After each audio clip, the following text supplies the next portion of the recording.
श्री गुरुचरण कमलेभ्यो नमः। परीक्षित महाराज पूछते हैं सुखदेव गोस्वामी जी से, ये छठा स्कंध है, कि हे महाराज, आपने स्वयंभुव मनु के समय सृष्टि कैसे हुई आपने बताया।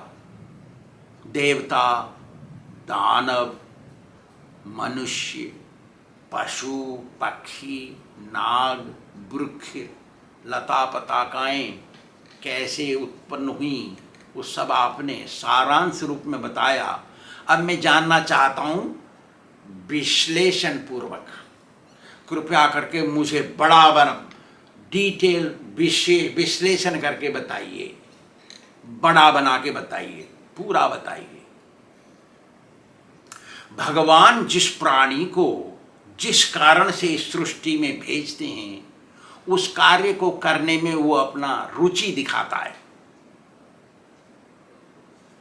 परीक्षित महाराज पूछ रहे हैं इस बात को अपने गुरु जी से, और उस कार्य को करने में उसके लगाव लगता है, वो लगाव लग जाता है, वो उसकी कार्य को करने में ही लगा रहता है। किसी को भौतिक कार्य के लिए भेजा है तो भौतिक में इल्बादी में लगा रहता है, किसी को आध्यात्मिक कार्य के लिए भेजा है तो उसको आध्यात्मिक कार्य करना अच्छा लगता है, किसी को अधर्म प्रचार करने के लिए भेजा है तो वो अधर्म का प्रचार करता है, तर्क देता है, बड़ी अच्छी अच्छी बातें बताता है और साधारण जनता के मन को गुमराह करता है, कहता है कि धर्म ही अधर्म है, ये धार्मिक लोग कुछ नहीं है, ये सब आलसी हैं, अधर्म ही सही धर्म है, और उनको समझाता अच्छी तरीके से लगा रहता उनमें, तो उनको लेके आता है अधर्म मार्ग में, क्योंकि उसको अधर्म करने के लिए भेजा। ये उदाहरण है तरह तरह के।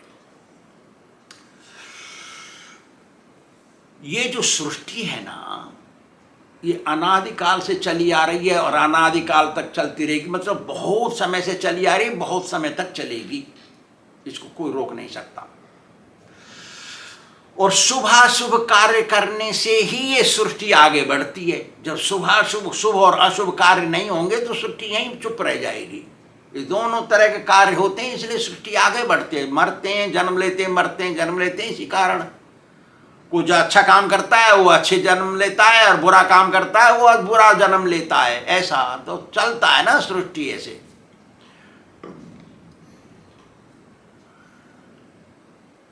ये प्रश्न सुना सुखदेव गोस्वामी जी ने। सुनने के बाद और राजा की बड़ाई की, अरे तू तो बहुत अच्छे प्रश्न पूछ रहा है, बात भी सही है। शिष्य का कर्म है गुरु जी से प्रश्न पूछना, संदेह निवारण करना। गुरु जी का काम है छिप जाना नहीं, बोलना, बताना, सबसे प्रेम करके रखना, सबको धमका के समझा के रखना, सही मार्ग में चलाना, जो गुरु का काम है। गुरु यदि भाग जाएगा तो चेला कैसे बढ़ेगा आगे। आजकल के गुरु छिप के रहते हैं कि पता नहीं कौन कैसा प्रश्न पूछ लेगा, उत्तर नहीं मिला तो क्या करेंगे। गुरु ऐसा नहीं होता। असली गुरु तो सबसे मिल करके रहता है, सबके सामने। अरे फिर कह रहे हैं, अरे तुमको याद है कि प्राचीन बरही राजा के 10 पुत्र, जिनको प्रचेता कहते हैं, वो घर से निकले और पानी में डूब करके, सरोवर में, जल में, समुद्र में डूब करके वहां तपस्या की। उनकी तपस्या पूरी हो गई, बहुत समय गया, हजारों वर्ष का, तो बहुत समय चला गया, उसमें उनका पिताजी का राज्य चला गया, वो भी मुख्य हो गया, और वे बाहर निकले जल में से तपस्या करने के बाद देखा सारी पृथ्वी भर गई है, ऊबड़ खाबड़ उजड़ हो गई है, बंजर, और क्या बोलते हैं, पेड़ उगे हैं सब जगह, जगह जगह सब पेड़ उग गए, धरती नहीं दिख रही है, ऐसा जंगल हो गया सारी पृथ्वी। तो देखते ही प्रचेताओं को क्रोध आ गया। क्रोध आ गया तो उन्होंने सोचा इसको सबको जला दो। तो उन्होंने अपने मुंह से, क्योंकि तपस्या का प्रभाव है उनके अंदर, तो मुंह से बहुत प्रचंड वायु निकाली, उसके साथ अग्नि निकाली, तो सब जलने लगे। और थोड़ा सा जले तो कोई बात नहीं, सब जलने लगा, हजारों एकड़। जलने लगा तो चंद्रमा ने देखा, क्योंकि चंद्रमा है पेड़ों के राजा।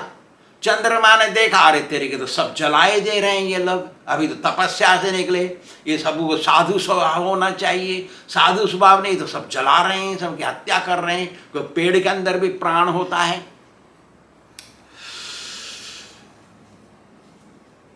ये 10 भाई थे प्रचेता, तो आ गए चंद्रमा इनके पास और बोले, अरे तुम इस बेचारे वृक्षों को क्यों जला रहे हो रे, इन्होंने क्या पाप कर दिया है तुम्हारा?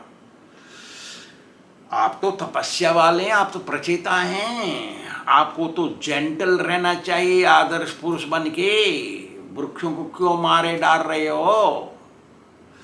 आपको तो प्रजा की वृद्धि के लिए पैदा किया, आपको तो आपके पिता ने आदेश दिया कि प्रजा की वृद्धि करो, पृथ्वी को भरो, और तुम तो जलाए जा रहे हो, घटाए रहे हो, बढ़ा रहे नहीं हो।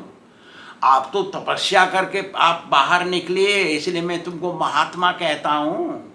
अरे महात्मा प्रचेताओ, तुमको भगवान हरि का आदेश है प्रजा बढ़ाओ, तुमको तुम्हारे पिता का आदेश है प्रजा बढ़ाओ। इन वनस्पतियों को क्यों जलाए डाल रहे हो? ये वनस्पति जो हैं, ये वृक्ष और वनस्पति, क्या बेल, अन्न, सब ये वनस्पति कहे जाते हैं। और क्या दवाइयाँ, औषधि, जड़ी बूटी, ये सब दूसरे की भलाई करते हैं, दूसरे की सहायता करते हैं, उनको भोजन देते हैं, सबका पालन करते हैं, उनका रोग निवारण करते हैं। उनको तुम मारे डाल रहे हो। देखो, जिसके पंख हैं, जो उड़ते हैं आकाश में, उनके लिए भगवान ने बनाया है फल और फूल। जिनके 4 पैर हैं उनको घास और ये बूटियां बनाई हैं, बेल वगैरह, प्लांट्स, छोटे छोटे पौधे खाएं वो। जिनके 2 पैर हैं और हाथ हैं, उनके लिए फल फूल, पेड़ पौधे, अन्न, खाने की वस्तुएं बनाई है भगवान ने। और जो 4 पैर वाले और भी दूसरे पशु हैं, उनको दूध देने के लिए, 2 पैर वालों, 2 हाथ वालों को दूध देने के लिए और खेत जोतने के लिए, अन्न उगाने के लिए, गाड़ी में जोतने के लिए बनाया है। और तुम सबको बर्बाद करे डाल रहे हो। ये कैसे जिंदे रहेंगे? सब पेड़ मर जाएंगे तो। अरे तुमको तो आदेश है भगवान का, तुम आदेश पालन करो, प्रजा की वृद्धि करो, तुम्हारा काम तुम करो। ऐसी स्थिति में आप सब वनस्पतियों को जला देंगे तो तुम प्रजा की वृद्धि करोगे तो वो लोग खाएंगे क्या? तुम प्रजा की वृद्धि करोगे क्यों? भगवान का आदेश है, तुम्हारे पिताजी का भी आदेश है। बच्चे बनाओगे तुम, वो क्या खाएंगे? सब मर जाएंगे, सब जल जाएंगे। तो इसलिए तुम शांत हो जाओ। अब तो चंद्रमा भी भगवान का भगत है, प्रचेता भी भगवान के भगत हैं, दोनों भगत बात कर रहे हैं। एक बोल रहा है, दूसरा सुन रहा है, और दोनों भगत गंभीर हैं और वो न्याय संगत बात कर रहे हैं, अन्याय की बात नहीं कर रहे। और ना अन्याय की बात वो सुनना चाहते हैं, वो न्याय की बात सुन रहे हैं, इसलिए कान खोले हुए चुप हैं।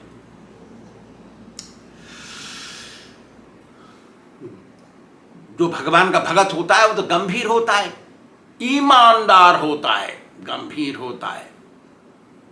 वो खेल नहीं करता, दिखावा नहीं करता, वो सच्चा का सच्चा होता है और न्याय संगत बात में ही विश्वास रखता है और इन्हीं को स्वीकार करता है। देखो, चंद्रमा बोलते हैं, देखो तुम्हारे पिताजी ने,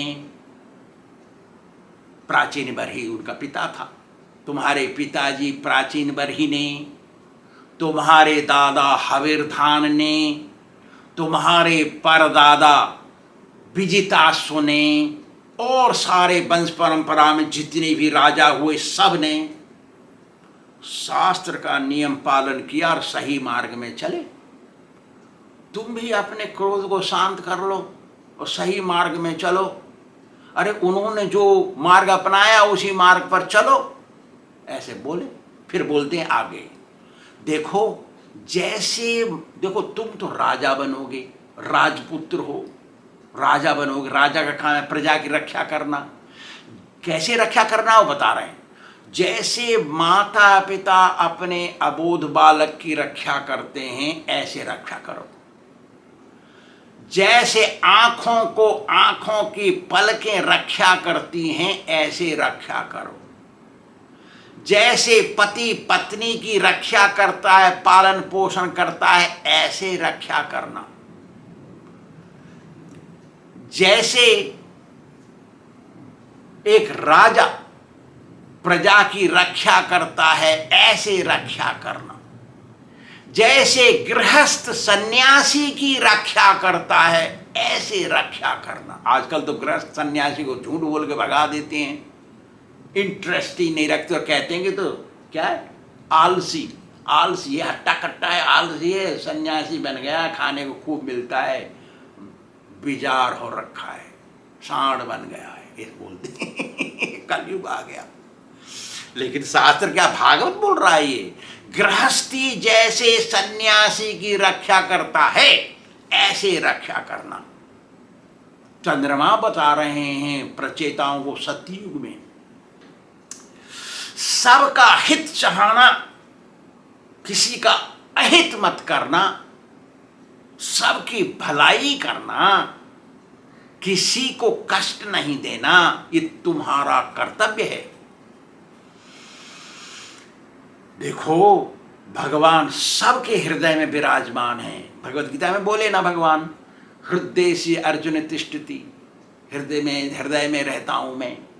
और भागवत में भी कहता है, यत् किंचित जगत सर्वम श्रूयते दृश्यते पिबा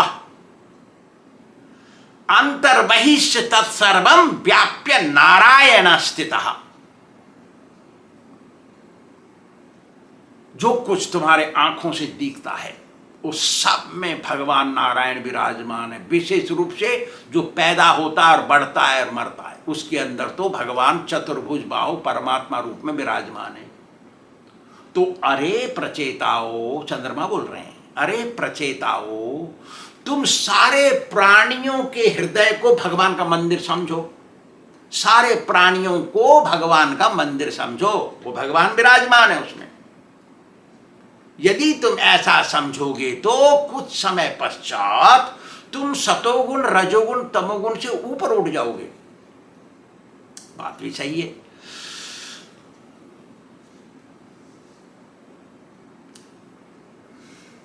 जो कोई आदमी क्रोधित हो जाता है और वो क्रोध को अंदर ही अंदर शांत कर लेता है, जो अत्यंत क्रोध उत्पन्न हुआ किसी कारण से, उसको अंदर ही समझा के बुझा के शांत कर लेता, बाहर नहीं निकलने देता है, कुछ समय बाद 3 गुणों से ऊपर हो जाता है। वो सतोगुण रजोगुण तमोगुण तीनों से ऊपर उठता है। निश्चय गुण्यो भवार्जुन, तीनों गुणों से ऊपर उठ जाता है तो भगवान हृदय शुद्ध हो जाता है, भगवान दिखाई देते हैं। फिर अरे प्रचेताओ, इन दीनहीन वृक्षों को तुम छोड़ दो, जितने जल गए, अब जितने बचे हैं उनकी तो रक्षा करो।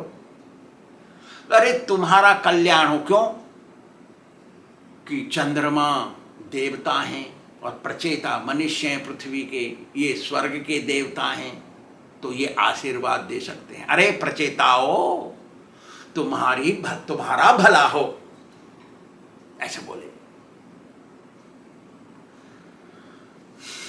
फिर बोले, देखो ये लड़की है, हाथ से पकड़े और लड़की उनकी तरफ दे दी। ये बच्ची है, लड़की है, आप इसको पत्नी रूप में वर्ण करो। इसका नाम मारीसा है। ये कंडू मुनि, एक मुनि थे, साधु संत, और प्रमलोचा नाम की एक अप्सरा, दोनों मिले तो उसमें से एक बच्ची पैदा हुई। प्रमलोचा तो भाग गई स्वर्ग, और साधु आदमी तो साधु होता है, तो पेड़ों ने इस बच्ची को अपना लिया, बड़ा किया। पेड़ों की बच्ची है, अब आप इसको वर्ण करो, पत्नी बनाओ और इसमें से बच्चे पैदा करो। तुम्हारा काम है पृथ्वी को भरना, अपना काम करो तुम। ऐसे बोले। ऐसा बोल के चंद्रमा साहब तो चले गए। अब प्रचेताओं ने इस कन्या को लिया और यज्ञ करा के विधि विधान से शास्त्र पूर्वक इसको अपना पत्नी बनाया। श्री सुखदेव गोस्वामी कहते हैं कि पत्नी बनाने के बाद उनसे सहवास किया। सहवास करने से उनमें से एक पुत्र पैदा हुआ जिसका नाम दक्ष रखा। ये दक्ष जो बच्चा बना प्रचेताओं का और मारीसा से निकला, यही दक्ष वो दक्ष था जिसको शंकर जी ने श्राप दिया, जिसका सिर बकरे का बन गया। शंकर जी से द्वेष किया उसने। द्वेष किसी से नहीं करना चाहिए। द्वेष को हमारी ब्रजभाषा में बोलते हैं जलना। किसी से नहीं जलना चाहिए, किसी कारण से भी। अरे हमको जलने से पजरने से क्या मिलेगा रे? हमको तो भक्ति करनी है, उसको भी भक्ति करानी है। तो ये जो दक्ष पैदा हुआ, ये दक्ष भी पुत्र पैदा करने में पारंगत माहिर हुआ। तो उस जमाने में वो मन से पैदा करता था, सोचता था 10 आदमी बन जाए, 10 आदमी बन जाते थे, 10 लड़कियां बन जाए, 10 लड़कियां बन जाती थी, उनको मिला देता था। ऐसा कर रहा था वो। तो इससे प्रजा की वृद्धि नहीं हुई अच्छी तरीके से। खाली आदमी पैदा करने से क्या होगा? उनके लिए तो भोजन पैदा करना है, उनके लिए जो जरूरत है और जरूरत की वस्तु भी इकट्ठी करना है। खाली बच्चे ही पैदा करने से कुछ नहीं होगा। तो मन से करता था वो। तो उसने सोचा ऐसे तो अच्छी तरह से बढ़ रही नहीं प्रजा, तो मुझे तो पहले तपस्या करनी। जब आध्यात्मिक शक्ति मेरे अंदर आ जाएगी, उससे सही प्रकार से प्रजा बनेगी। ऐसा सोच के वो ब्रह्मा जी का विचार करके और चलाओ। कहाँ गया? विंध्याचल पर्वत।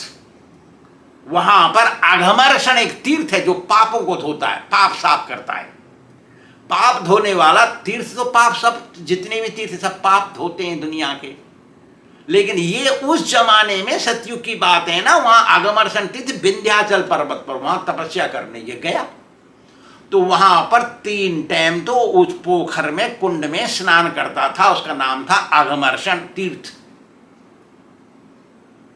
और तपस्या करता था, भगवान श्री हरि की पूजा करता था। ऐसा करते करते उसने बहुत समय बिताया। आगे की बात आगे बताएंगे। श्री राधा गोविंद भगवान की